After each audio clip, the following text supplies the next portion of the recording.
नमस्कार साथियों, आर के प्रजापति चैनल में आपका हार्दिक अभिनंदन। आज का जो हमारा विषय कक्षा 12 भौतिक विज्ञान फिजिक्स एनसीईआरटी का सिलेबस है और राजस्थान माध्यमिक शिक्षा बोर्ड अजमेर द्वारा संचालित कक्षा 12 की जो भौतिक विज्ञान की पाठ्य पुस्तक है, जिसका अध्याय नंबर है 4 गतिमान आवेश और चुंबकत्व, जिसका अभ्यास प्रश्न है 4.8। पास फेरों वाली एक परिनालिका 80 सेंटीमीटर लंबी है तथा इनमें 5 परतें हैं, जिनमें से प्रत्येक में 400 फेरे हैं।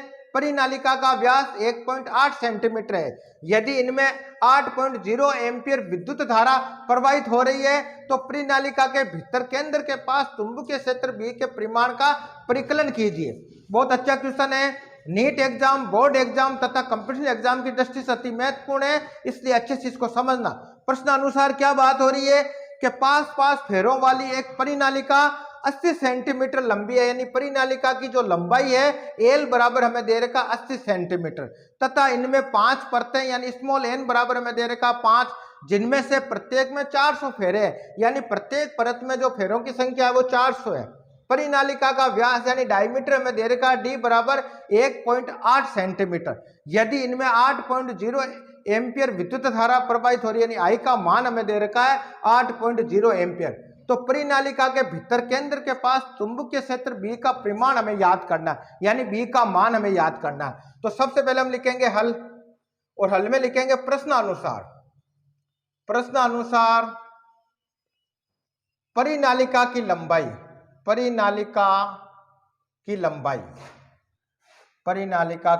लंबाई और प्रश्न अनुसार परिनालिका की जो लंबाई यानी एल बराबर हमें दे रखा है 80 सेंटीमीटर। 80 सेंटीमीटर को मीटर में कन्वर्ट करेंगे तो क्या हो जाएगा भाई कि 80 × 10⁻² मीटर हो जाएगा एम के एस का अकॉर्डिंग। आगे समझ, आगे क्या कह रहा है, परिनालिका में परतों की संख्या 5 यानी स्मॉल एन बराबर हमें 5 दे रखा, तो हम लिखेंगे परिनालिका में परतों की संख्या और परतों की संख्या यानी स्मॉल एन बराबर हमें कितना दे रखा, 5 परत। आगे समझ आपके।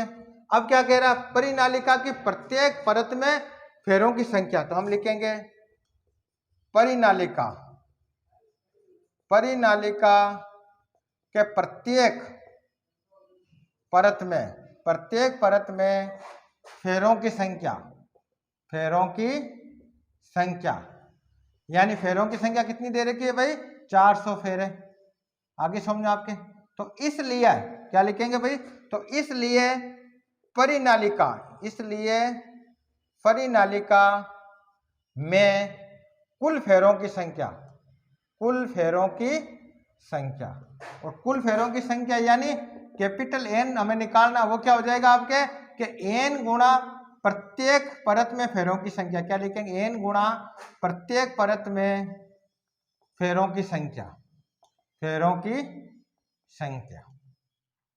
वैल्यू रखो तो क्या आ जाएगा भाई, तो कैपिटल एन बराबर आ जाएगा, एन बराबर है 5 इंटू प्रत्येक में 400, इसलिए कैपिटल एन बराबर हो जाएगा आपके 2000 फेरे। क्या लिखेंगे भाई, 2000 फेरे। आगे समझ। अब क्या कह रहा है, परिनालिका का व्यास, तो हम लिखेंगे परिनालिका का व्यास यानी डायमीटर।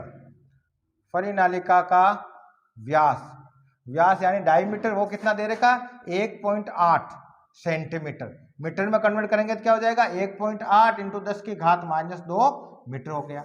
आगे क्या दे रखा हमें, इसमें 8.0 एम्पियर विद्युत धारा प्रवाहित हो रही है, तो हम लिखेंगे परिनालिका में प्रवाहित धारा का मान, परिनालिका में प्रवाहित विद्युत धारा का मान और विद्युत धारा का मान आई बराबर हमें दे रखा 8.0 एम्पियर। आगे समझ। अब हमें क्या निकालना है, तो परिनालिका के भीतर केंद्र के पास चुंबकीय क्षेत्र B का परिमाण हमें याद करना है, तो हम लिखेंगे माना कि परिनालिका के भीतर केंद्र के पास चुंबकीय क्षेत्र का परिमाण यानी B हमें ज्ञात करना है। आगे समझे। तो बी याद करने का सूत्र क्या होता है भाई, बी बराबर हम लिखते हैं mu not an I upon L होता है। आगे समझे, तो मान रखने पर हम क्या लिखेंगे, अब इसमें मान रखने पर मान रखो तो क्या हो जाएगा भाई कि b इक्वल टू हो जाएगा म्यू नोट का मान कितना होता है कि 4 पाई इंटू 10 की घात -7 होता है। कुल फेरों की संख्या कितनी है कि 2000, तो 2000 लिख दिया हमने। आई का मान कितना दे रखा 8.0 एम्पियर अपॉन एल का मान कितना दे रखा है कि 80 इंटू 10 की घात -2 मीटर हो गया। आगे समझे, आगे इसको सॉल्व करेंगे तो क्या हो जाएगा, तो हम लिखेंगे b इक्वल टू हो जाएगा 4 पाई इंटू 10 की घात -7 इंटू 2000 इंटू, अब 8.0 है तो इसको 8 भी लिख सकते हैं कि पॉइंट के बाद 0 का कोई महत्व नहीं होता, अपॉन 80 इंटू 10 की घात -2। अब जो संख्या कटती है उसको काट देते हैं, देखो 0 से 0 कट गया, 8 से 8 एक बार, या 8 एक बार। आगे समझे, अब देखो 10 की घात -2 है, ऊपर ले जाएंगे 10 की घात प्लस की 2 हो जाएगी, तो वैल्यू क्या आ जाएगी, हम लिखेंगे कि b इक्वल टू हो जाएगा 4 पाई इंटू 10 की घात -7 इंटू 200 इंटू, अब 10 की घात ये माइनस की 2 थी, ऊपर ले जाएंगे 10 की घात प्लस की 2 हो गई, ये 2। आगे समझे, तो इसको अब इस प्रकार लिख सकते हैं कि b बराबर हो जाएगा 4 पाई इंटू 10 की घात -7 इंटू 2 इंटू 10 की घात प्लस की 2 कर देंगे 200 को। आगे समझे, इंटू 10 की घात प्लस की 2। अब देखो इसको इस प्रकार लिखो, अरेंज करो तो क्या हो जाएगा, b इक्वल टू हम लिखेंगे 4 पाई इंटू 2 इंटू 10 की घात -7 इंटू 10 की घात प्लस की 4। आगे समझे, और घातों को गुणा करने पर घातें जुड़ती है, तो -7 और +4 कितने हो जाएंगे, तो पीछे रह जाएंगे -3, यानी 10 की घात -3 पीछे रह जाएगा। तो इसको इस प्रकार लिखेंगे b बराबर हो जाएगा, अब देखो मल्टीप्लाई करो 4 को 2 से तो 8 पाई हो गया।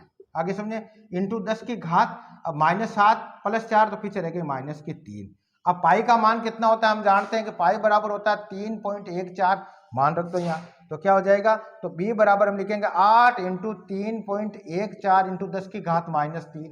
आगे समझे, आगे इसको सॉल्व करेंगे तो क्या हो जाएगा, b बराबर हो जाएगा आपके, इसको मल्टीप्लाई करते हैं भाई, 3.14 को हम 8 से मल्टीप्लाई करेंगे, बोलो 8 चौक 32, 2 बच गए 3, 8 3 11 बच गया 1, और ये हो गया 8 3 24 1 25, यानी ये हो गया अब आपके 25 12, अब पॉइंट 2 के बाद में लगाना 1 2, यानी 25.12। तो वैल्यू जो आई वो हम लिखेंगे कि b इक्वल टू हो गया 25.12 इंटू 10 की घात -3, और ये आएगा आपके टेस्ला में। किस में आएगा भाई, टेस्ला। तो इस प्रकार हम कह सकते हैं अतः परिनालिका के भीतर केंद्र के पास चुंबकीय क्षेत्र B का जो परिमाण होगा वो 25.12 इंटू 10 की घात -3 टेस्ला होगा। दूसरे शब्दों में इसको इस प्रकार भी लिख सकते हैं कि B इक्वल टू हो जाएगा आपके कि 2.5 कर देंगे नियर बाई में, इंटू, अब ये 10 की घात -3 है तो कितनी रह जाएगी, 10 की घात -2 रह जाएगी पॉइंट यहाँ लगाने पर, और ये आएगा आपके टेस्ला में। तो इस प्रकार आज के वीडियो के अंदर हमने कक्षा 12 भौतिक विज्ञान का जो अध्याय नंबर था 4 गतिमान आवेश तथा चुंबकत्व, जिसका अभ्यास प्रश्न 4.8 को सॉल्व किया। कल के वीडियो के अंदर अगला क्वेश्चन सोल्व करेंगे। धन्यवाद।